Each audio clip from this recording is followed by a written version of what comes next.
لوگوں کو ان کی خواہشوں کی چیزیں یعنی عورتیں اور بیٹے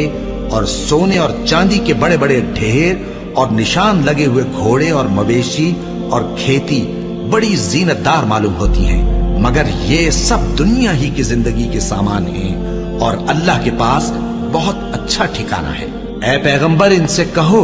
کہ بھلا میں تم کو ایسی چیز بتاؤں جو ان چیزوں سے کہیں اچھی ہو؟ سنو،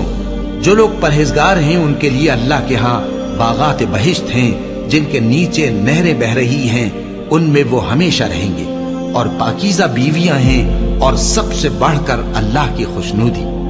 اور اللہ اپنے سب بندوں کو دیکھ رہا ہے جو اللہ سے التجا کرتے ہیں کہ اے پروردگار، ہم ایمان لے آئے سو ہم کو ہمارے گناہ معاف فرما اور ہم کو دوزخ کے عذاب سے محفوظ رکھ۔ یہ وہ لوگ ہیں جو مشکلات میں صبر کرتے اور سچ بولتے اور عبادت میں لگے رہتے